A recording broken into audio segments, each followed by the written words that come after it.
লোকমান হাকিম এত বড় নামি দামি একটা মানুষও ছিল না, এত শিক্ষা জ্ঞান তার ছিল না, বংশমর্যাদা নাই, দেখায় নাই, জবানে নাই, শিক্ষায় নাই, কিছুই তার নাই। সকালবেলা পাহাড়ের পাদদেশে ছাগল বকরিগুলো নিয়ে যায়, সারাদিন রোদ্রে পুড়ে বৃষ্টিতে ভিজে ছাগল বকরিগুলো চড়ায়। নিজের নয়, আরেক মালিকের রাখাল, আরেক জমিদারের বাড়িতে সে রাখালগিরি করে আর ছাগল বকরিগুলো নিয়ে পাহাড়ের পাদদেশে চড়ায়। আর বিকাল বেলা গনে গনে এসে জমা দেয়। এটা তার ডিউটি, এটাই তার কাম। লোকমান হাকিম পাহাড়ের পাদদেশে যায়, ছাগল বকরিগুলো সব ছেড়ে দিয়ে আবার আল্লাহর কুদরতের দিকে তাকায় তাকায় গবেষণা করে, চিন্তা করে। আল্লাহ আকাশ এত সুন্দর, জমিন এত সুন্দর, পাহাড়গুলো সুন্দর, ঝর্ণা সুন্দর, গাছ গাছালি সুন্দর, পর্বতমালাগুলো সুন্দর, ফলফলাদিগুলো সব সুন্দর। আল্লাহ এগুলি তোমার হাতের বানানো, তোমার কুদরতি হাত দিয়া তো আল্লাহ এগুলি তুমি বানাইছো। আল্লাহ তোমার সৃষ্টি দেখে বোঝা যায় তোমার সৃষ্টি এত সুন্দর, তোমার সুন্দর সৃষ্টি দেখে বোঝা যায় আল্লাহ তুমি নিজে না জানি কত সুন্দর। আল্লাহ তোমার সৃষ্টি যদি এত সুন্দর হয় তাহলে তুমি নিজে না জানি কত সুন্দর। লোকমান হাকিম এবার নিজের গায়ের রঙের দিকে তাকাইয়া আর আকাশের দিকে তাকাইয়া আল্লাহর সৃষ্টির দিকে তাকায় তাকায় চিন্তা করে, মালিক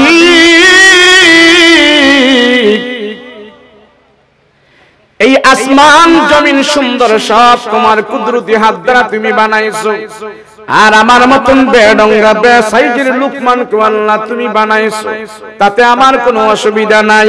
আমি তোমার বানানেওয়ালা, তুমি আমারে বানাইলা, আমি তোমার বানানেওয়ালা, তুমি আমাকে বানাইলা, আমি নিজে নিজে সৃষ্টি হই নাই, আমাকে তুমি সৃষ্টি করেছো। আল্লাহ আমারে তুমি এত কালো বানাইছো, কালো বানানোর পরও তুমি আমাকে আশরাফুল মাখলুকাত বানিয়েছো, তাতে আমার কোনো আফসোস নাই। আশরাফুল মাখলুকাত হয়েছি, দুনিয়াতে আমি কিছু পাই বা না পাই, এই দুনিয়াতে আমার কিছু চাওয়া পাওয়া নাই। তবে মালিক মৃত্যুর পরে আমি গরিব থাকতে চাই না, মৃত্যুর পরে আমি কালো থাকতে চাই না। আল্লাহ মৃত্যুর পরে তোমার জান্নাতে যেতে চাই, তোমার জান্নাতে যাওয়ার পর আমি এমন কালো থাকবো না, আমি সুন্দর হয়ে সেখানে বসবাস করব, যেই সৌন্দর্য কোনোদিন আমি হারাইব না। আল্লাহ দুনিয়াতে আল্লাহ আমি দুনিয়াতে পাই বা না পাই তাতে আমার কোনো আফসোস নাই, কিন্তু আখিরাত থেকে আমি বঞ্চিত হতে চাই। আল্লাহ তুমি আখিরাত আমাকে সুন্দর করে দিও। লোকমান হাকিম এবার চিন্তা করতেছে, আল্লাহ আখিরাত থেকে যেন আমি বঞ্চিত না হই, তোমার জান্নাতের ভিতরে যেতে চাই, তোমার রাজি আর খুশি করে তোমার জান্নাতের ভিতরে ঢুকতে চাই। ও মালিক তুমি আমার মতন কালো মানুষটাকেও জান্নাত দিবা, তুমি আমার জন্য জান্নাত বানাইছো। আল্লাহ তাআলার কাছে বলে, ও আল্লাহ আমি দুনিয়ার কোন মানুষের কাছে দাম পাই না, সমাজে আমার কোনো দাম নাই, আমি নেহাত দুর্বল গরীব, কিন্তু আমি যদি তোমার রাজি আর খুশি করে আমি মৃত্যুবরণ করতে পারি, আমার জন্য তুমি একটা জান্নাত বানাইবা, আমার জন্য তুমি একটা জান্নাত দিবা। এখন লোকমান হাকিম রাখাল হওয়ার পর জান্নাতের ভিতরে ঢোকার জন্য তার পেরেশানি শুরু হয়ে গেছে। হাইরে কেমনে মাওলার জান্নাতের ভিতরে ঢুকতে হবে, কেমনে আল্লাহর জান্নাতের ভিতরে ঢুকতে হবে। দুনিয়া মানার দরকার নাই, রাখাল আমি রাখাল থাকতে চাই, দুনিয়াতে আমার কোনো দরকার নাই, আমি গরিব গরিব থাকতে চাই, দুনিয়াতে আর আমার কোনো দরকার নাই, কিন্তু মৃত্যুর পরে আমি আল্লাহর জান্নাতের ভিতরে যেতে চাই, আমি জান্নাতের মেহমান হতে চাই। এবার নিজে নিজে গবেষণা আরম্ভ করে দিল, নিজে নিজে চিন্তা ভাবনা শুরু করে দিল, আর আল্লাহর কাছ থেকে সাহায্য নিতে চাইতেছেন। ডাক দিয়া বলেন, মালিক আমি তোমার কাছে ফরিয়াদ করি, তোমার কাছে আবদার জানাই, আল্লাহ তুমি আমাকে জান্নাত দিবা, জান্নাত দিবা, জান্নাতের ভিতরে ঢুকতে চাই। আবার নিজে নিজে গবেষণা করে চিন্তা ভাবনা শুরু করে দিল, আল্লাহ তুই জান্নাতের ভিতরে কেমনে ঢুকা যায়, কেমনে ঢুকা যায়? জান্নাতের মালিক তো আমি না, জান্নাতের মালিক হলেন আল্লাহ। ওই আল্লাহরে রাজি আর খুশি করা ছাড়া জান্নাতের ভিতরে ঢোকা যাবে না। জান্নাতের ভিতরে যদি ঢুকতে হয় তাহলে আল্লাহকে রাজি আর খুশি করেই জান্নাতের ভিতরে ঢুকতে হবে। কথা বলেন ঠিক কি না? করতেছে আল্লাহ আমি কেমনে যাব তোমার জান্নাতের ভিতরে? রাখাল বসে বসে সে চিন্তা করলো যে যদি আল্লাহর সাথে আমি নাফরমানি না করি, আমি যত গরিব হই, যত রাখাল হই, যত দরিদ্র হই, যদি আমি নাফরমানি না করি, আল্লাহর সাথে আমি জালিমি না করি, তাহলে আল্লাহ পাক খুশি হয়ে একদিন আমাকে জান্নাত দিবে, অবশ্যই দিবে।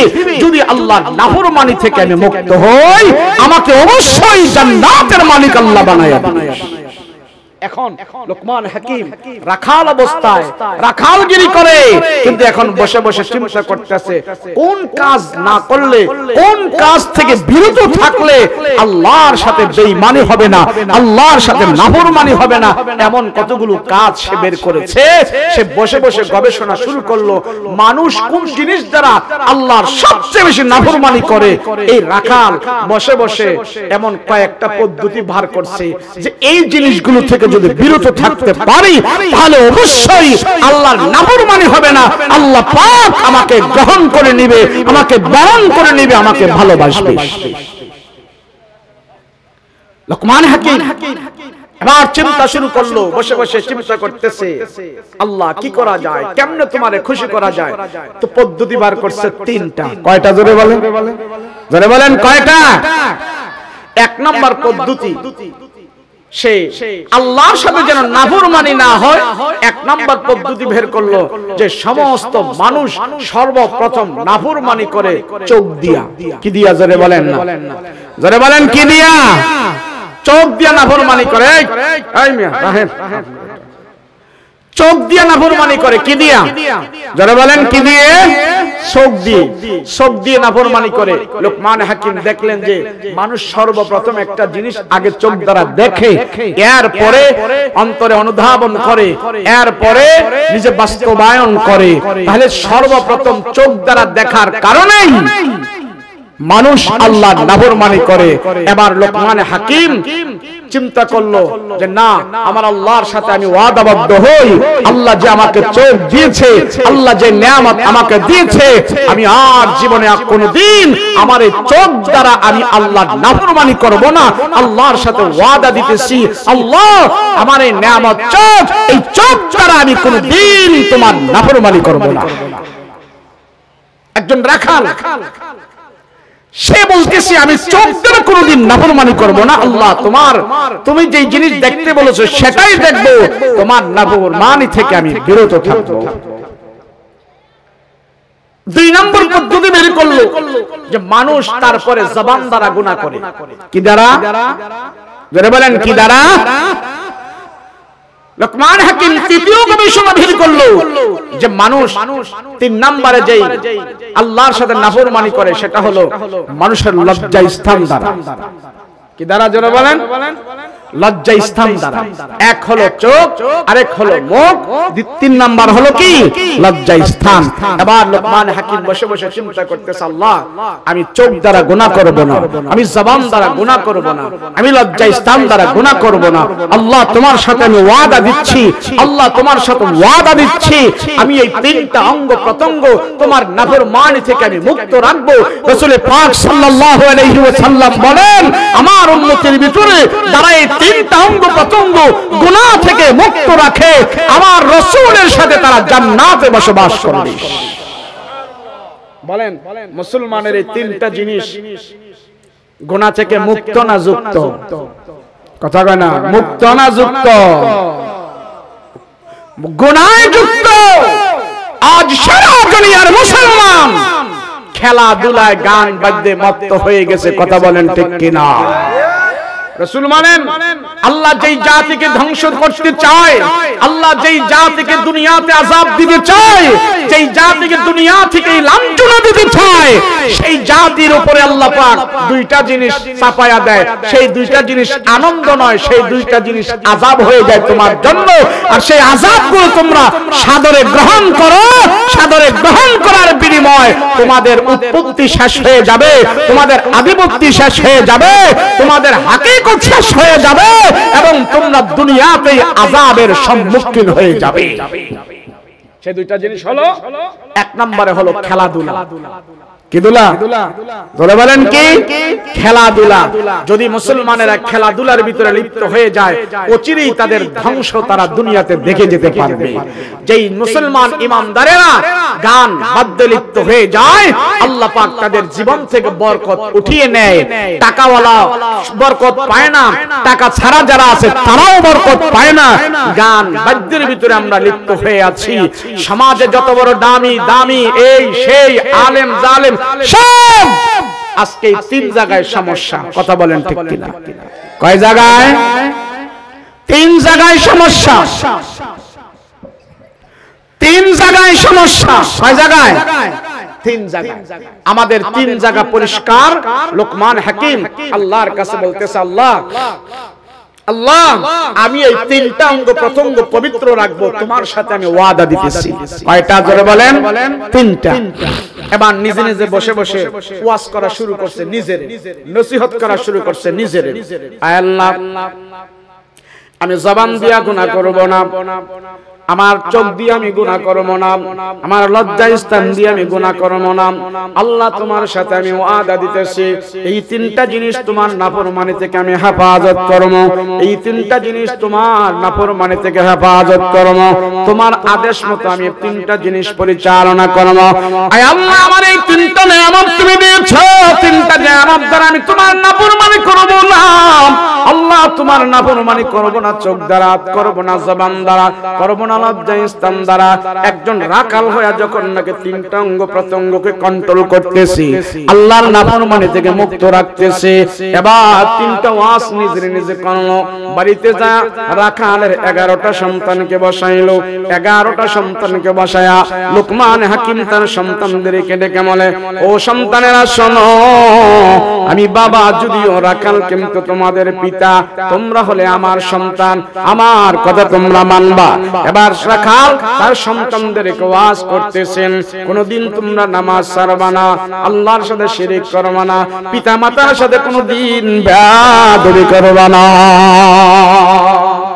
নিজে ওয়াজ করানো তিনটা, সন্তানদেরকে ওয়াজ করাইলো তিনটা, এই মোট হলো 6টা। একটা ফ্যামিলির ভিতরে যখন 6টা আমল করা শুরু করলো, এই 6টা আমলের বিনিময়ে আল্লাহ পাক তাদেরকে কি পুরস্কৃত করলেন জানেন কিনা? লোকমান হাকিম রাখাল হইয়া সন্তানদেরকে যখন নামাজের আদেশ করে, সন্তানদেরকে যখন শিরক থেকে মুক্ত থাকার আদেশ দেয়, সন্তানদেরকে পিতা মাতার সাথে যখন ভালো ব্যবহারের আদেশ শেখায়, আল্লাহ ডাক দিয়া রাখাল লোকমান, তুমি তোমার সন্তানদেরকে যে আমল করাইতেছো আর তুমি নিজে যে আমল করতেছো, এগুলি এত বড় দামি আমল আমার কাছে হয়ে গেছে। তোমার কথাগুলো, তোমার কাজগুলো আমার কাছে এত পছন্দের হয়ে গেছে। লোকমানের আখিরি জামানার নবীর উপরে আমি আল্লাহ যে কোরআন নাজিল করব, তোমারই কাজগুলো আমার আল্লাহর ভাষায়, আমার নিজের ভাষায় আমি আল্লাহ তাআলা কোরআনে কারীমের মধ্যে লিপিবদ্ধ করে দেব।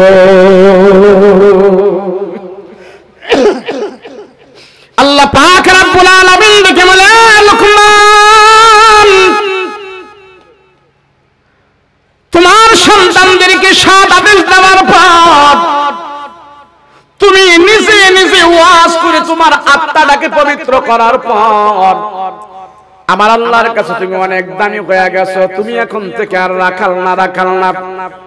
আমি আল্লাহ তোমার দুনিয়াতে পুরস্কৃত করতে চাই। আমি আল্লাহ দুনিয়াতে তোমাকে অনেক দামি বানাইতে চাই।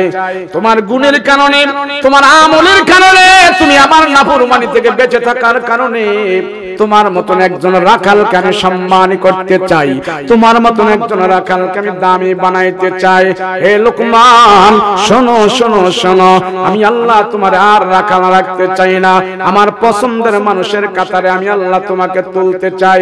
জানো জানো আমার আল্লাহর পছন্দের মানুষ দুনিয়াতে কারা হয় জানো? নবীরা হলেন আমার কাছে সবচেয়ে বেশি পছন্দের মানুষ, নবীরা হলেন আমার কাছে সবচেয়ে প্রিয় মানুষ। লোকমান তোমার আর আমি রাখাল রাখতে চাই না, আমি আল্লাহ রাখাল থেকে টান দিয়া গুনাহমুক্ত জীবনের কারণে নিজের নিজে ওয়াজ করার কারণে আমি আল্লাহ তাআলা তোমাকে নবুয়তি দান করে দিতে চাই। আল্লাহ পাক রব্বুল আলামিন বলে, লোকমান এই পৃথিবীতে আমি আল্লাহ যত নবী বানাইলাম, কোন নবীকে আমি আল্লাহ কালো করে বানাই নাই, কোন কালো মানুষকে আমি আল্লাহ নবী বানাই নাই, কোন বেরঙ্গা বেসাইজের মানুষকে আমি আল্লাহ নবী বানাই নাই। যত নবী আমি দুনিয়াতে বানাইলাম প্রত্যেক নবীর চেহারা সুন্দর ছিল, প্রত্যেক নবীর বংশমর্যাদা অনেক উঁচু ছিল, প্রত্যেক নবীর জবান খুব দামি ছিল, প্রত্যেক নবীর দেহ গঠন খুব সুন্দর ছিল। কিন্তু লোকমানের তোমার গুণের কারণে, তোমার আমলের কারণে, তোমার গুণামুক্ত জীবনের কারণে আমি আল্লাহ তাআলা তোমার প্রতি সিদ্ধান্ত নিয়েছে, তোমার দাম দুনিয়াতে বাড়াইতে চাই, তোমার দাম আখিরাতেও আমি বাড়াই দিতে চাই। হে লোকমান আমি আল্লাহ তোমারে নবুয়ত দান করতে চাই, কোন কালো মানুষের নবী বানাই নাই, তোমারে বানাইতে চাই। লোকমান হাকিম ডাক দিয়া কয়, আল্লাহ না না না না, আমার মতন মানুষকে নবুয়ত দিয়া নবুয়তির দরজা বেজ্জতি করার কোনো দরকার নাই। আল্লাহ আমাকে আপনি নবুয়ত দেন না, দেন না, নবুয়তি আমার দরকার নাই। আমার মতন কালো মানুষের নবুয়ত দিয়া নবুয়তির কলঙ্কের দরকার নাই। আল্লাহ পাক রব্বুল আলামিন দেখে বলে, লোকমান তুমি যদি নবুয়ত না নাও, আমার কাছ থেকে আরেকটা জিনিস নিতে পারো, সেই জিনিসটা আমি আল্লাহ তোমাকে দিতে চাই। আল্লাহ গো সেই জিনিসটা কি? সেই জিনিসটা কি? আল্লাহ কয়, নবুয়ত না নিলে আমার গায়বী খাজানা থেকে তুমি ইলম নাও, গায়বী খাজানা থেকে যদি ইলম নাও, ইলম নিলে তোমার অনেক লাভ হবে। আল্লাহ আমার কি লাভ হবে? বলে গায়বী খাজানা থেকে ইলম নিয়া তুমি দুইটা জিনিস হাসিল করতে পারবা।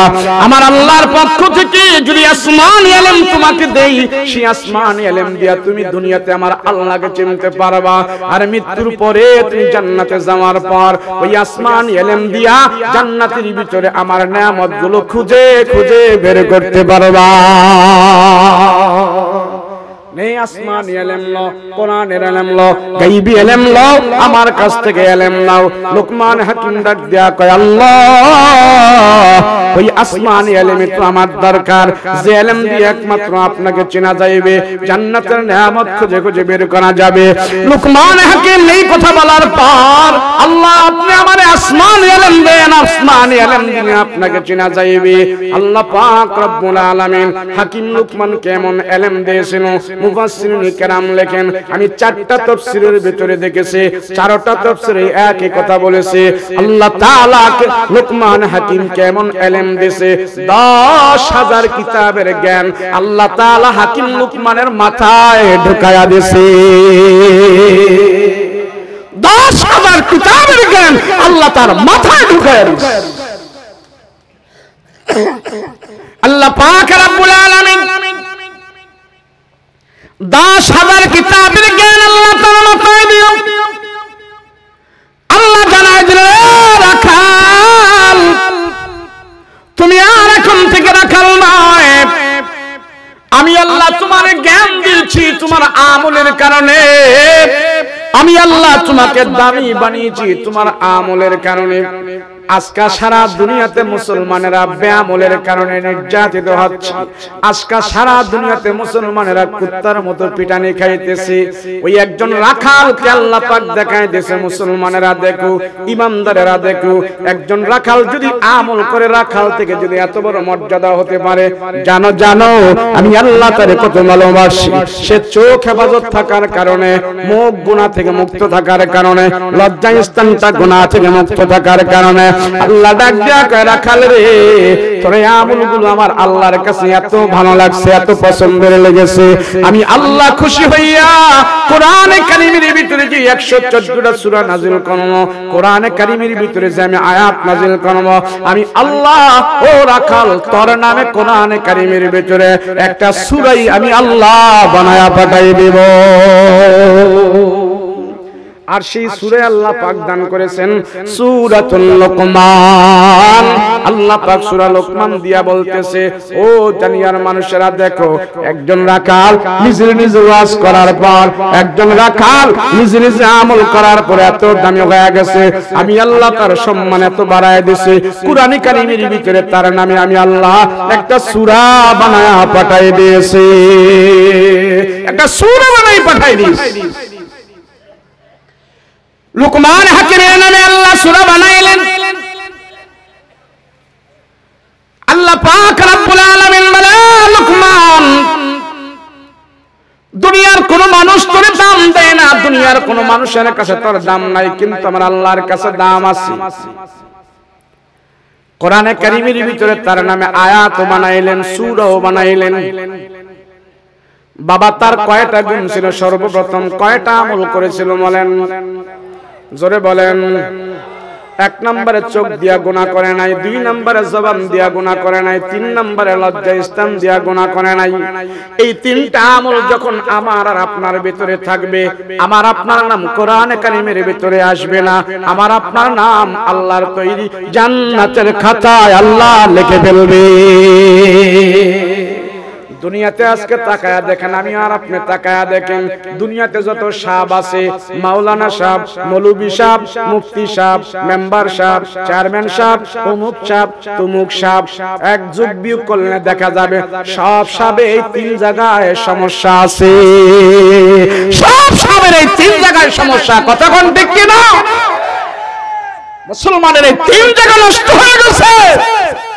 এই 3 জায়গা যদি মুসলমানের পবিত্র হয়ে যায়, এখনো পর্যন্ত মুসলমান কাফের মুশরিকের সাথে বিজয় লাভ করবে। কথা বলেন ঠিক কি না?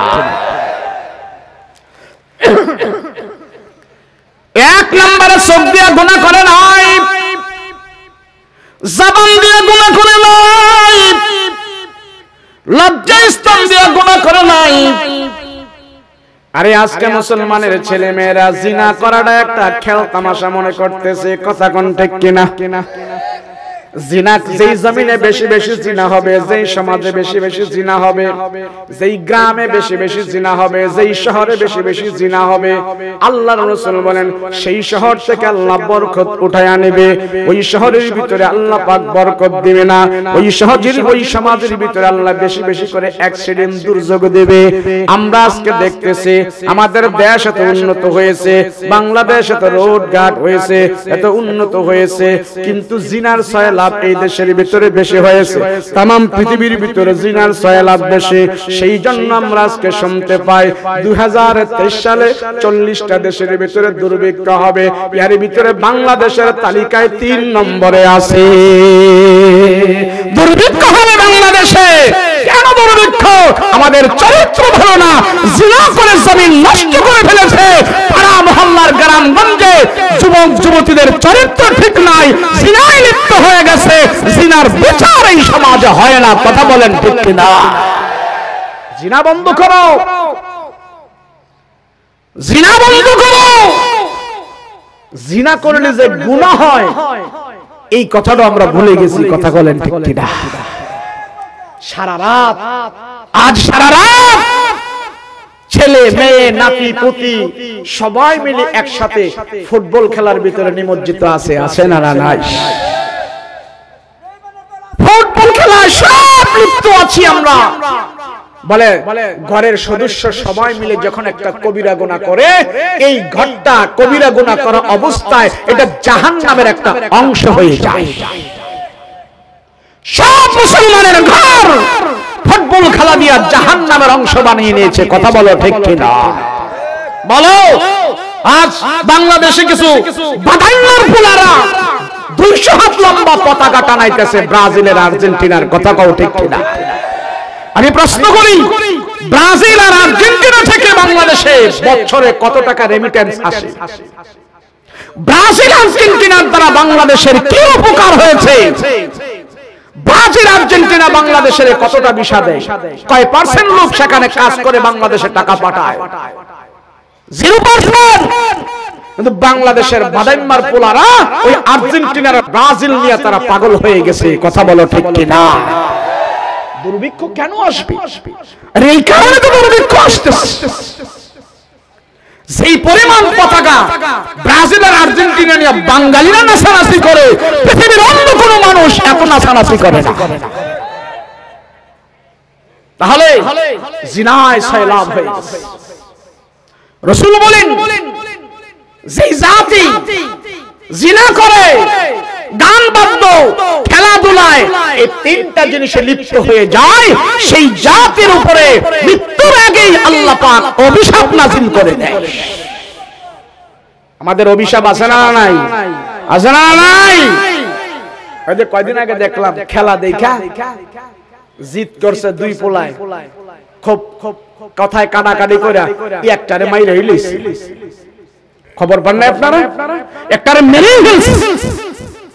আরে খেলে ইহুদি, হারে ইহুদি, জিতে ইহুদি, আর ঝগড়া করে মুসলমানের ভোলারা। খুশি হয় শয়তান, খুশি হয় শয়তান। ঝগড়া করে, মারামারি করে মুসলমান, আর জিতে ইহুদি, হারেও ইহুদি, কাঁপনে ইহুদি, সব করে তারা। আর মুসলমানের ছেলেরা ঝগড়াঝাটি করে, মারামারি করে তারা। কি আফসোস!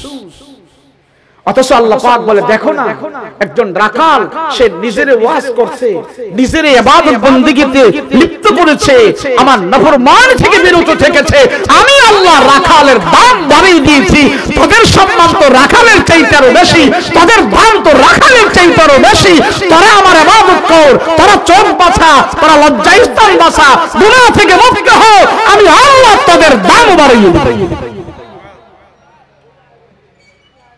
নিজে করছে কয়টা আমল? জোরে কোন কয়টা? রাখালের কয়টা সন্তান ছিল? জোরে বলেন কয়টা? আচ্ছা 11 ফুলা আছে নি কারো এখানে? 11 জন আছে? নাই। অথচ রাখাল হইয়া 11টারে মানুষ করে ফেলছে। আমার আপনার 2টা, মাত্র কয়টা? কথা কয় না, কয়টা? তা আমরা 2টারে মানুষ করতে পারি না, আর রাখাল হইয়া 11টারে মানুষ করে ফেলছে। আলহামদুলিল্লাহ বলেন। আমার 2টাকে পারি না কেন? কারণ কি? কারণ হইল ওই রাখাল যে আদেশগুলো সন্তানকে দিয়েছিল, আমি বাবা আমার 2টাকে সে আদেশ দেই না। কথা বলেন ঠিক কিনা? 1 নম্বরের আদেশ দিয়েছিল, নামাজ ছাড়বে না সন্তানেরা। কি ছাড়বে না? জোরে বলেন। কারণ হুজুর সারমুখী নামাজ তো ধরছি না ভাই, নামাজ সারমুখী নামাজ তো আমি ধরছি না। এই যে কিছুদিন পরে শীত আসবে, প্রচন্ড শীত যখন আসবে, তখন চিনা যাবে কোনটা অরিজিনাল মুসল্লি আর কোনটা রেডিমেড মুসল্লি। পুরো শীত যখন আসে, তখন বোঝা যায়, আহারে মসজিদে মুসল্লি কয়জন। কথা কোন ঠিক কিনা? কিরে মসজিদে আহস না কে? কোস্তাদ জি, যে মাগার ঠান্ডা পানি, পানি বিধি ওযুবি করতে পারি না, কেমনে মসজিদে আহো? আমরা পুরান ঢাকায় থাকি তো, তারা এইভাবে কথা বলে যে কেমনে উস্তাদ যে মসজিদে আহো, ঠান্ডা বি পানি হাতে লাগাইবার পারি না উস্তাদ বলেন। ওযু যদি ঠান্ডা পানি হোক, গরম পানি হোক, আমি যদি ওযু করি কতটুকু কষ্ট হবে? এই ঠান্ডা পানি হাতে লাগানোর কারণে কি কোনো মানুষ মারা যায়? কথা বলেন, মারা যায়? রাসূল পাক সাল্লাল্লাহু আলাইহি ওয়াসাল্লাম বলেন, আমার যে উম্মতেরা সব সময় ওযু করবে, এই ওযু অবস্থায় যদি তারা মারা যায়, আল্লাহ তাদেরকে শহীদের মর্তবা দান করে দিবে। আসেনি ওযু? ওযু আছে? কই ওযু? হারে আম্মা জান আয়েশা রাদিয়াল্লাহু আনহা জিজ্ঞেস করে, ইয়া রাসূলুল্লাহ, হাসরের ময়দানে লক্ষ লক্ষ নবী থাকবে, লক্ষ লক্ষ নবীর কোটি কোটি উম্মত থাকবে, রাসূল আপনার উম্মতকে হাসরের ময়দানে চিনার উপায়টা কি, সহজে কেমনে চিনবেন? রাসূল বলেন, আয়েশা জানো না, আমার উম্মতকে সেদিন আমি এমন ভাবে চিনবো, আমি ভুলবো না। আমার উম্মত তো সেদিন হবে চান কপাইল্লা, শান কপাইল্লা হবে। আমার উম্মত সেদিন তাদের চেহারা, তাদের হাত, তাদের পা, যেখানে ওযুর পানি লেগেছে, অঙ্গ প্রত্যঙ্গগুলো ওযু করছে, পানি দিয়ে ধৌত করেছে, সেই অঙ্গ প্রত্যঙ্গগুলো হাসরের ময়দানে নূরের লাট হয়ে জ্বলতে থাকবে। আমি রাসূল চিনে চিনে সুপারিশ করে করে জান্নাতে নিয়ে যাব। গুররান মুহাজ্জালিন মিন আসারিল ওযু। ওযু করলে লাভ না লস? কথা বলেন, লাভ না লস? তো বেটা নামাজই পড়ে না, তো ওযু করব কেমনে? বেটা নামাজই পড়ে না, 2 রাকাত নামাজ পড়বে ওযু করে, সেই ভয়ে সে পানির কাছে যায় না, ওযু টযু বাদ দিয়া, নামাজ টামাজ বাদ দিয়া লেপের নিচে পলায় থাকে। কথা কোন ঠিক কিনা? যেই মুসলমানকে, যে ঈমানদারকে তার ঈমানের কারণে তার ঈমান মসজিদ পর্যন্ত নিয়ে আসে না, লেপের নিচ থেকে, খেতা কম্বলের নিচ থেকে উঠায়া যদি আমার ঈমান আমাকে মসজিদ পর্যন্ত না নিয়ে আসে, এই ঈমান কখনো কোনোদিন আমাকে জান্নাত পর্যন্ত পৌঁছাইতে পারে না। কথা বলেন ঠিক কিনা?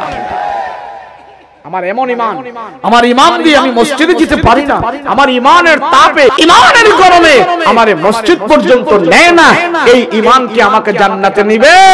কখনো না। রাসূলুল্লাহ সাল্লাল্লাহু আলাইহি সাল্লাম বলেন, যাকে তোমরা দেখো মসজিদে ঢুকতেছে, আমার মসজিদ থেকে বের হইতেছে, তোমরা সাক্ষী দাও তার ঈমান আছে। কথা বলেন, কি আছে? ঈমান আছে। রাসূল বলেন, ফজরের নামাজ পড়ে যে মসজিদ থেকে বের হইল, আমি রাসূল বলতেছি, শোনো, ফজরের নামাজ পড়ে সে মসজিদ থেকে শুধু বের হয় নাই, সে ইসলামের পতাকা নিয়েই মসজিদ থেকে বের হয়েছে। এরকম পতাকা লন তো আপনারা? কথা বলেন, লন তো? সেজন্য লোকমান হাকিম বুদ্ধি করে তার সন্তানদেরকে বলেছিল, সন্তানেরা, ও সন্তানেরা শোনো, আমি বাবা যদিও রাখাল, তোমাদেরকে আদেশ দিচ্ছি, শোনো, তোমাদেরকে আমি আদেশ দিচ্ছি, আমার আদেশ হইল, ও সন্তানেরা, 1 নম্বরে তোমরা নামাজ ছাড়বা না। কথা বলেন ঠিক কিনা? 1 নম্বরে নামাজ ছাড়বা না। কত বক্তা আছে নামাজ পড়ে না, কত শ্রোতা আছে নামাজ পড়ে না, কত সর্দার প্রধান আছে নামাজ পড়ে না, অথচ রাসূলুল্লাহ সাল্লাল্লাহু আলাইহি ওয়াসাল্লাম বলেন, জানো, একটা সাজদা, এই সম্মানিত কপাল লাগায় যখন তুমি মালিকের দরবারে সাজদা দিয়ে পড়ে থাকো, একটা সাজদার দাম तमाम পৃথিবীর চেয়ে তো আল্লাহর কাছে আরো বহু বেশি দামি হয়ে যায়। মুফাসসিরিন কিরাম তাফসীর বলেন, যেই সম্মানিত কপাল আল্লাহ নিজের কুদরতে হাত দিয়ে আল্লাহ পাক বানিয়ে দিয়েছে। আমার আপনার যেই কপাল আছে না, কপাল, এই কপাল আল্লাহর কুদরতে হাত দিয়ে আল্লাহ পাক বানিয়েছে। আমি আপনি দুনিয়াতে আসার আগে মায়ের পেটের ভিতরে ছিলাম। কার ভিতরে? জোরে বলেন, কার ভিতরে? মায়ের পেটের ভিতরে ছিলাম। সেই মায়ের পেটের ভিতরে থাকা অবস্থায় সেখানে কম বেশি 9 মাস 10 মাস আরো কম সম একটা সময় আমরা সেখানে পার করেছিলাম। সেখানে যেই সময় আমরা পার করেছি, প্রত্যেকটা মানুষকে মায়ের পেটে তদারকি করার জন্য আল্লাহ সেখানে 2 জন ফেরেশতা রেখেছেন। জোরে বলুন, কয়জন? জোরে বলেন না, কয়জন? 2 জন ফেরেশতা রেখেছেন। ওই 2 ফেরেশতা আমি আর আপনি মায়ের পেটে আসার সময় আল্লাহর কাছে জিজ্ঞেস করে, আল্লাহ, আপনার এই বান্দাকে কেমনে বানাইতাম? আঙ্গুল কি 22টা হবে না 20টা হবে না 23টা হবে? চোখগুলো কি সোজা হবে না টেরা হবে? আল্লাহ কেমনে বানাইতাম? আমাকে আপনাকে বানানোর সময় ফেরেশতারা আল্লাহর কাছে জিজ্ঞেস করে। আল্লাহ পাক ডাক দেয়া বলে, ফেরেশতারা আমার কাছে জানার দরকার নাই, আমার বান্দাকে তোমরা কেমনে বানাইবা? আমার লৌহে মাহফুজের দিকে তাকাও। ওই যে লৌহে মাহফুজ দেখো, সেখানে তাকায়া দেখো আমার আব্দুল করিম আব্দুল কুদ্দুসের সেখানে নকশা করা আছে, ওখানে তাকায়া তাকায়া দেখো আমার এই বান্দার সেখানে আমি আল্লাহ নকশা করে রেখে দিয়েছি, আমার বান্দার সেখানে আমি সব কিছু করে দিয়েছি। লৌহে মাহফুজ এমন একটা বুট, সেই বুটের ভিতরে আল্লাহ পাক কোরআনে কারীম 30 পারা জব্দ করে রেখে দিয়েছে। তামাম দুনিয়াতে আল্লাহ যা কিছু পাঠাইবেন সব কিছু আল্লাহ লৌহে মাহফুজের ভিতরে আগে সীমাবদ্ধ করে। ফেরেশতারা ডাক দিয়ে বলে, মালিক আপনার বান্দারে আমরা কেমনে বানাইতাম? আঙ্গুল কি 22টা হবে না, 20টা হবে না, 23টা হবে না, 24টা হবে? চোখগুলোকে টেরা হবে নাকি আল্লাহ চোখগুলো সোজা হবে? কেমনে বানাইতাম, কেমনে বানাইতাম? আল্লাহ কয় লৌহে মাহফুজের দিকে দেখো, আমার বান্দার সেখানে নকশা করা আছে। নাকটা কেমন হবে সেখানে আছে, চোখগুলো কেমন হবে সেখানে আছে। ওখান থেকে দেখে দেখে বান্দা তার মায়ের পেটের ভিতরে তারা বানায়া দেয়, আমার বান্দারে বানায়া দেয়। লৌহে মাহফুজ থেকে দেখে দেখে আল্লাহ তাআলার ফেরেশতারা মায়ের পেটের ভিতরে আমাকে আপনাকে পর্যায়ক্রমে ক্রমে বানাইতে থাকে। আমাদের পা বানায়, আমাদের হাঁটু বানায়, আমাদের মাজা বানায়, কোমর বানায়, গাড় বানায়, কাঁধ বানায়, পেট বানায়, পিঠ বানায়, বানাইতে বানাইতে এই পর্যন্ত বানায়। এই পর্যন্ত বানানোর পর এবার ফেরেশতারা হাত দেয় আমার আপনার চেহারাটা বানানোর জন্য। আহকামুল হাকিমিন আল্লাহ ডাক দিয়ে বলে, ফেরেশতারা রাখ রাখ, আমার বান্দার সব তোরা বানাইনি, বান্দার চেহারাটা তোরা বানাইস না। আল্লাহ চেহারা যদি না বানাই আপনার বান্দার পরিচয় কেমনে হবে? চেহারা যদি না বানাই আপনার বান্দার পরিচয় কেমনে হবে? আল্লাহ আপনার বান্দার চেহারাটা আমরা বানাই দেই। আল্লাহ কে বানাইবে? আল্লাহ কয় ডাক্তার, কবিরাজ, ইঞ্জিনিয়ার দিয়া বানাবো না, আমি আমার বান্দার চেহারাটা তোমাদের কি দিয়া বানাবো না। আমি আল্লাহ তাআলা আমার মায়ার দার বান্দার চেহারাটা আমি আল্লাহ তাআলা আমার নিজের কুদরতি হাত দিয়া বানাই দিতে চাই।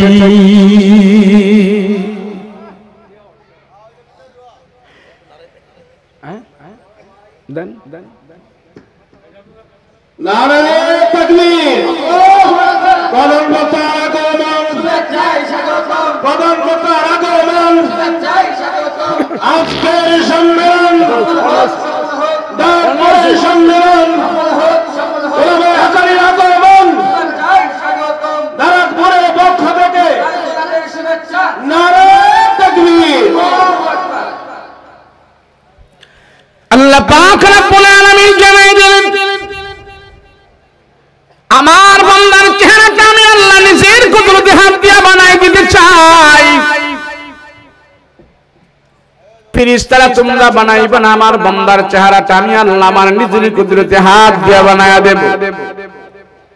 এই জন্য তামাম পৃথিবীর বুকে যত মানুষ আছে, একটা মানুষের চেহারা আরেকটা মানুষের সাথে কোনোদিন মিলে না, মিলবেও না। কথা বলেন ঠিক কিনা? আমেরিকার মানুষের সাথে আমাদের চেহারার কোনো মিল নাই।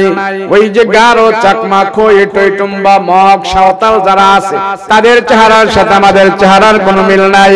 আহকামুল হাকিমিন আল্লাহ ডাক দেখ, ও দুনিয়ার মানুষেরা রে শোনো, আমি আল্লাহ আমার নিজের কুদরতে হাত দিয়া তোমাদের চেহারাগুলো বানায় দিয়েছে। প্রত্যেকটা মানুষকে আমি আল্লাহ তাআলা এক একটা মডেল করে বানিয়েছি, আমি আল্লাহ তাআলা এক একটা মডেল করে বানিয়েছি। এরপরও বান্দা তুমি আমাকে চিনো না, আমাকে জানো না, তুমি বান্দা আমারে মানো না, আমার হুকুম মানো না, তুমি বান্দা আমাকে চেনো না, আমাকে লঙ্ঘন করিয়া আমাকে না মানিয়া যখন বান্দা তুমি কোনো কিছু করো, তুমি আমার বিরুদ্ধে চলো, আমি আল্লাহ আশ্চর্য হয়ে যাই। আমি তোমাকে কোত্থেকে বানাইলাম তুমি এটাও ভুলে গেলা, আমি আল্লাহ আশ্চর্য হয়ে যাই। বান্দা তুই আমার সাথে কেমনে নাফরমানি করো, কেমনে নাফরমানি করো? আমি আল্লাহ বান্দা তোমার এই সম্মানিত কপাল এবং চেহারাটা আমার নিজের কুদরতি হাত দিয়ে বানাইয়া আমি আল্লাহ ঘোষণা করলাম, বান্দা আমার সম্মানিত হাতের কপাল লাগায়া তুমি আমার কুদরতি কদমে সাজদা দিবা। বান্দারে তুমি যখন সাজদা দিয়া আমার কুদরতি কদমে সাজদা দিয়া যখন তুমি আমাকে ডাক দাও, আমি আল্লাহ এত খুশি। বান্দা তুমি আমার কুদরতি কদমে সাজদা দিয়া যখন আমার দরবারে প্রশংসা করো, আমি আল্লাহ আকাশের উপরে ফেরেশতাদেরকে সাক্ষী রেখে তোর জিন্দেগীর সব গুনাহ খাতা ক্ষমা করে দেই। আমি আল্লাহ সব ক্ষমা করে দেই। কেন? তুমি আমার কুদরতি হাতের কফল লাগায়া তুমি আমার কুদরতি কদমে সাজদা দিয়ে পড়ে আছো। এই সাজদাটাকে আল্লাহ অতি ভালোবাসে, এটা আমি আপনি বুঝি নাই, বুঝেছিল লোকমান হাকিম রাখাল। এই জন্য সন্তানকে বলেছিল নামাজ ছাড়বা না। কথা বলেন ঠিক কিনা? যদি এখন ঢাকে কইবেন না কই আইবনি ডাইরেক্ট স্টেজে কোন কোথায় বাইট কান্দি থাকতে আপনি এনে আইলে দোনারে থাকবে দিলে আল্লাহ পাক রব্বুল আলামিন সম্মানিত করেছেন আমাদেরকে। আল্লাহ নিজের কুদরতি হাতের কফল লাগায়া ঘোষণা দিয়েছে, আমার বান্দার কুদরতি হাতের, আমার কুদরতি হাতের কফল আমার কুদরতি কদমে যখন বান্দা লাগায়া আমাকে ডাক দেয়, আমি আল্লাহ তার ডাক কবুল করে নেই এবং তার সব গুনাহ খাতা ক্ষমা করে দেই। এটা আমি আপনি বুঝি নাই, বুঝছিল রাখাল। কে বুঝছিল? রাখাল বুঝেছিল। রাখাল বুঝার কারণে আল্লাহ সুবহানাহু ওয়া তাআলা ওই রাখালের দাম বাড়িয়ে দিয়েছে। রাখাল তার সন্তানকে বলেছিল নামাজ ছাড়তে পারবা না। কথা বলেন ঠিক কি না? আপনিও বলতে হবে সন্তানকে নামাজ ছাড়বা না। এখন সন্তানকে বলবেন কেমনে? নিজেই তো পড়েন না। কথা বলেন ঠিক না? নিজেই তো পড়ি না, তো সন্তানকে বলবো কিভাবে? সন্তানকে যদি বলতে হয় তাহলে নিজে আগে আল্লাহর হুকুমের উপরে উঠতে হবে। কথা বলেন ঠিক কিনা? উঠবো তো পড়বো তো ইনশাআল্লাহ। গরমে না শীতে, শীতে গরমে সব সময় আদেশ দাও। আমরা যদি বলি ভাই একটু আসেন না মসজিদে, আসেন ভাই একটু মসজিদে আসেন, হুজুর যান যান, আপনারা যান, বহুত দেখছি যান হুজুর। আমরা গরিব মানুষ, দিন মজুর, শ্রমিক, আমরা নুন আনতে পান্তা পুরায়, আমরা দিন মজুর। আমরাও যদি আপনাদের সাথে মসজিদে গিয়ে পড়ে থাকি তো বৌজিগুলা খাইবো নাকি? হাতে হ্যান্ডল, পায়ে পেট্রোল, গায়ে ঘাম। হুজুর আমরা শ্রমিক মানুষ, আমরা তো নামাজ টামাজ নিয়ে পড়ে থাকার সময় নাই, কোন রকম দিনাতিপাত করি, আমরা গরিব মানুষ, অত নামাজ পড়ার আমাদের সুযোগ নাই, সময় নাই। এরকম কথা বলে কিনা?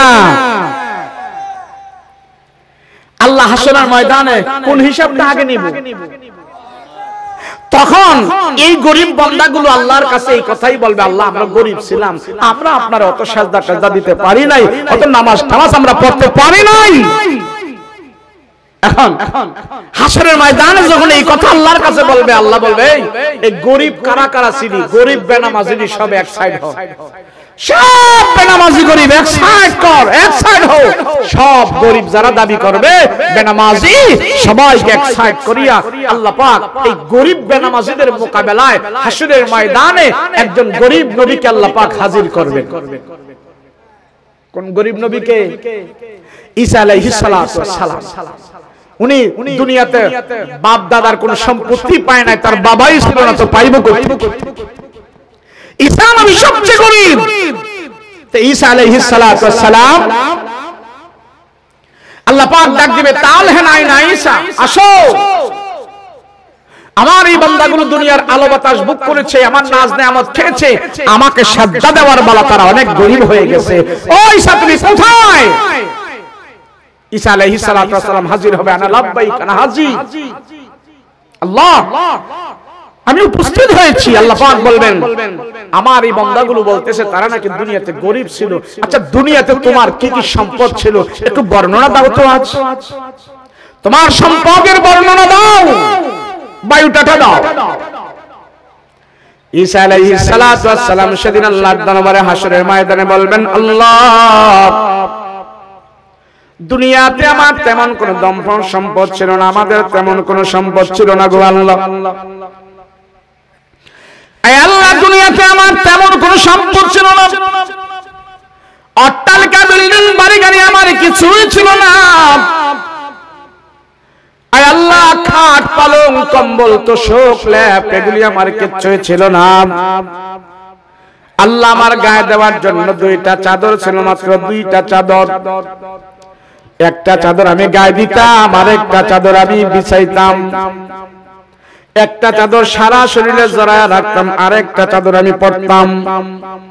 দিনের বেলা হইলে একটা চাদর ভিজা গোসল করতাম, আর একটা চাদর গায়ের মধ্যে আমি জড়ায়া রাখতাম। রাতের বেলা হইলে একটা চাদর বিছাইতাম, আর একটা চাদর গায়ে দিয়া ঘুমাইতাম। আয় আল্লাহ, এই ছিল আমার সম্বল, আমার ছিল না কোনো কম্বল, লেপ্ত শোক ছিল না গো আল্লাহ। আল্লাহ, ছোট্ট একটা পানি খাওয়ার পেয়ালা ছিল।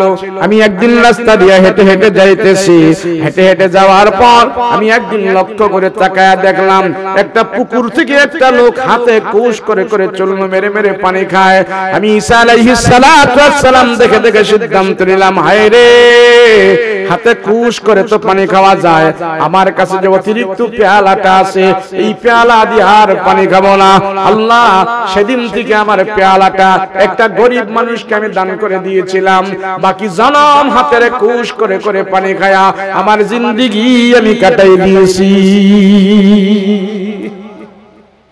আয় আল্লাহ, আমার ছোট্ট একটি মালিশ ছিল, রাস্তা দিয়ে হাঁটতেছি, আমি একদিন গাছতলার নিচে তাকায় দেখি একটা লোক হাতের বালিশ বানায় বানায় ঘুমাইতেছে গো আল্লাহ। আমি দেখে দেখে সিদ্ধান্ত নিলাম, হায় রে, অতিরিক্ত বালিশ দিয়া তো ঘুমানোর কোনো দরকার নাই, এই তো একটা লোক হাতের বালিশ বানায় আরামে ঘুমাইতেছে। আল্লাহ, ওই দিন থেকে আমার যে ছোট্ট বালিশটা ছিল, ওই বালিশটা একটা অসুস্থ মানুষকে দান করে দিয়েছি। বাকি জনম হাতের বালিশ বানায়া বানায়া ঘুমায়া আমার জিন্দেগি আমি পার করে দিয়েছি। আল্লাহ সেদিন ডাক দিয়া বলেন, ও গরিব বেনামাজিরা, বলো তোমরা গরিব বড় নাকি আমার ঈসা গরিব বড়? বলো বলো, কে গরিব বড় বলো। সব বেনামাজিরা সেদিন আল্লাহকে ডাক দিয়া বলবে, আল্লাহ না না, আমরা গরিব বড় না, আমরা গরিব বড় না, তোমার পয়গম্বর ঈসাই তো গরিব বড়। আল্লাহ সেদিন ডাক দিয়া বলবে, ও জাহান্নামের ফেরেশতারা, আমার বান্দাকে নিয়া, এই সমস্ত বান্দাগুলোরে নিয়া জাহান্নামের ভিতরে ভরা, ধরে গুলোরে নিয়া। নামাজের আমল তাদের কাছে হালকা ছিল, নামাজের আমল তাদের কাছে হালকা ছিল। আরেকজনেরা খাও, তার সন্তানদেরকে সর্বপ্রথম আদেশ করলো, নামাজ ছাড়বি না, নামাজ ছাড়বি না। আল্লাহর কাছে অনেক দামি হয়ে গেছে। 2 নম্বরে বলছে শিরিক করবা না। এই সমাজের মানুষ, অধিকাংশ মানুষ শিরিক করে আল্লাহর সাথে। রাসূল বলেন, মাছির মাথা পরিমাণ শিরিক নিয়ে যদি কেউ কবরে যায়, আল্লাহর রাসূল সাল্লাল্লাহু আলাইহি ওয়াসাল্লাম বলেন, মাছির মাথা পরিমাণ শিরিক নিয়ে যারা কবরে যাবে, আল্লাহ তার বাকি সব গুনাহ খাতা ক্ষমা করবে। ওই মাছির মাথা পরিমাণ শিরিক আল্লাহ তাআলা ক্ষমা করবে না।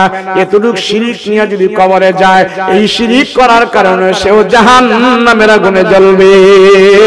সেই জন্য লোকমান হাকিম ডাক দেয়া কয়, ও সন্তানেরা, কোনদিন তোমরা শিরিক করবা না, আল্লাহর সাথে তোমরা শিরিক করবা না, আল্লাহর সাথে তোমরা শিরিক করবা না, শিরিক করবা না। আমার আপনার সমাজে শিরিক হয়নি, কথা বলেন, হয়নি? কেমনে হয়? টুপি লাগায়া, পাঞ্জাবি লাগায়া ইবাদতের নামে আমার সমাজে শিরিক করে, কথা বলেন ঠিক কিনা? অনেক মানুষ আছে, হুজুর আমরা মাজারে যাই, বাধা দেন কেন? আমরা মাজারে যাই, আপনারা বাধা দেন কে? মাজারে যাওয়া তো সওয়াবের কাম, কবর জিয়ারত করতে যায়, এটা তো সওয়াবের কাম। আমরা শাহজালাল রাহমাতুল্লাহি আলাইহির মাজারে যায় দোয়া করি, খানজাহান আলীর মাজারে যায় দোয়া করি, বাজিদ বুস্তামের মাজারে যায় দোয়া করি, আল্লাহ আমাদেরকে অমুক দাও, বাবার উসিলায় অমুক দাও, বাবার উসিলায় অমুক দাও। আমরা যে কবরে দোয়া করি, এরপরও আপনারা কেন আমাদেরকে বাধা দেন? আমরা তো সেখানে দোয়া করলে পাই, দোয়া করলে যেহেতু মাজারে গিয়া দোয়া করলে যেহেতু পাই, সেই জায়গা থেকে আমরা ফিরব না। আমাদেরকে কেন আপনারা বাধা দেন? কারণটা কি? বাবা বুঝতে হবে, সব জিনিস পাওয়া গেলে নেওয়া যায় না, খাওয়া গেলে খাওয়া যায় না, দেখলে দেখা যায় না, করলে করা যায় না, এমন জিনিস দুনিয়াতে আসে না, নাই। দেখলে দেখা যাবে না, দেখার সুযোগ আছে দেখা যাবে না, লওয়ার সুযোগ আছে লওয়া যাবে না। শিরিক তুমি ইবাদত মনে করে করো, সেটাও করা যাবে না, সেটা শিরিক। মাজারে যাওয়া, মাজারে দোয়া করা, মাজারে ফুল দেওয়া, কোনো কিছু চাওয়া, সেটা শিরিক। রাসূল বলছেন বলছেন সেখান থেকে মুক্ত হও। লুকমান হাকিম তার সন্তানদেরকে বলেছে শিরিক করা যাবে না। কথা বলো ঠিক কিনা? শিরিক করো কেন? হুজুর মাজারে গিয়ে দোয়া করলে তো আমরা পাই, আপনারা নিষেধ করেন কেন? আছে না নাই? হ্যাঁ রে, এই আপনি শুনেন, খাওয়া গেলেই কি লওয়া যাইব? খাওয়া গেলেই কি খাওয়া যাবে? ব্যবসা করলে টাকা হয়। এই বাজারে অনেকজনে ব্যবসা করে টাকা কামায়নি বলেন, কথা কই না? ব্যবসা করলেও টাকা হয়, চুরি করলেও টাকা হয়। আপনি কোনটা করবেন?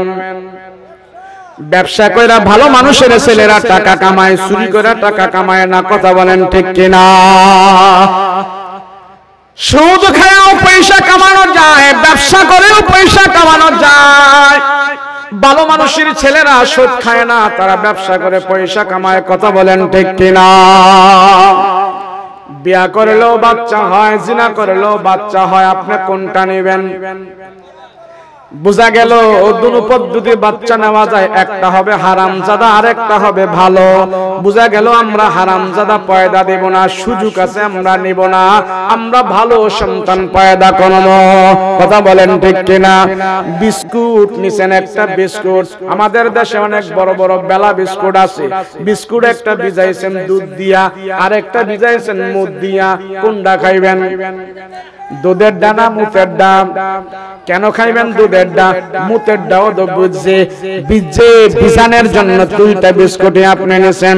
একটা দুধ দিয়ে ভিজাইছেন, এটাও ভিজছে, আর একটা মুদ দিয়ে ভিজাইছেন, সেটাও ভিজছে। বোঝা গেল ভালো মানুষের ছেলেটা মুতের ডা খাবে না, বিজলি খাওয়া যাবে না। ভালো মানুষের ছেলেটা মুদ দিয়া ভিজায়া খাবে না, দুধ দিয়া ভিজায়া খাবে। কথা বলেন ঠিক কিনা?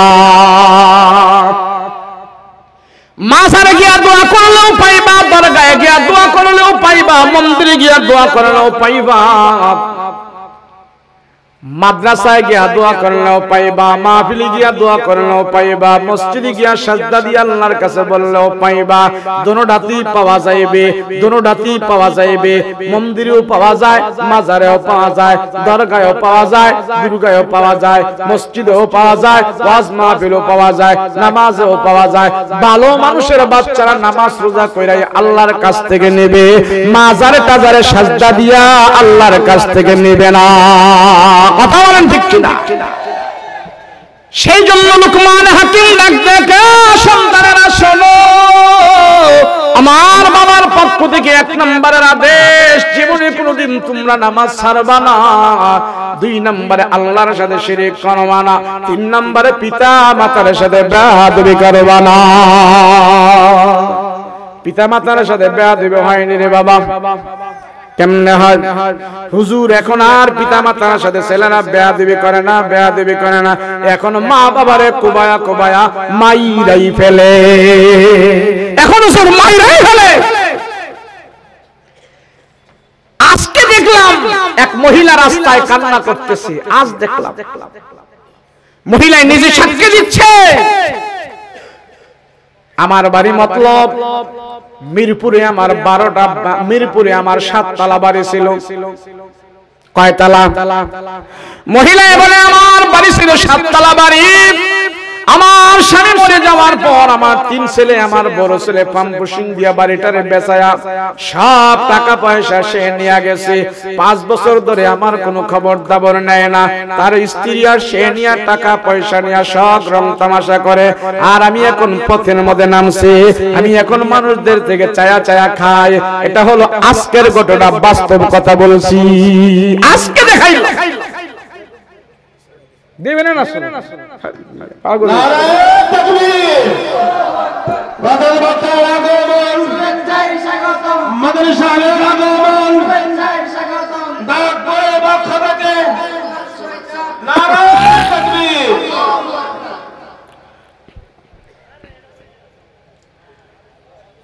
সন্তান খারাপ হয় মা বাবার কারণে, ভালো হয় মা বাবার কারণে। বিশ্বাস হয় না?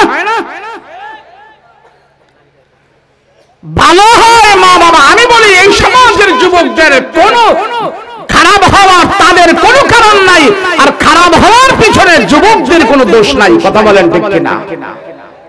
যুবক এই ডাইরেক্ট হুজুর স্টেজে নিয়ে যেতে পারে, কোন যুবক দুনিয়াতে এসে এসে খারাপ হয় না। দুনিয়াতে এসে দেখে আমার বাবা সিগারেট খায়, আমার যে পড়াশোনা করে আমার মাস্টার সিগারেট খায়, তাহলে আমার মাস্টার যে আমারে শিক্ষা দেয় সেও যদি সিগারেট খায়, আমার বাবা জন্ম দিয়েছে আমাকে, সেও যদি বিড়ি টানে, তাহলে এটা খারাপ হইতে পারে না। এটার মধ্যে মনে হয় আল্লাহ বেশি ভিটামিন ঢুকাইয়া রাখছে, কথা বলেন ঠিক কিনা? এখন ছেলে একটু বড় হইছে, সন্তান বড় হইল, এখন কয় এই যা বুইল্লা বাজারে যা, বাজারে যায়া 50 টাকা নিয়ে যা, আমার জন্য কয়টা সিগারেট নিয়ে আয়। তো পোলায় বাবার জন্য 5-6টা সিগারেট নেয় 50 টাকা দিয়ে, আর সিগারেট আনতেছে রাস্তায়, মনে মনে চিন্তা করে এমন ভিটামিন আমার বাবাই খায়, জন্মের পরেতে দেখতেছি আল্লাহ কি ভিটামিন যেন না ঢুকায়া রাখছে। তো বাবার জন্য 4-5টা নিয়া হ্যাঁ একটা মাঝখান দিয়া ব্ল্যাকমেল করে কমরের গুনছে, এইভাবে গুনা সেরা এটা আমি খামু, এই ভিটামিন কি আমি খাবো, বাবা যেহেতু খায় তো আমি খাইতে সমস্যা কি, কথা বলেন ঠিক কিনা? সবাই বলেন নারে তাকবীর, লিল্লাহে তাকবীর। প্রধান বক্তার আগমন, মাদানী সাহেবের আগমন, নারে তাকবীর।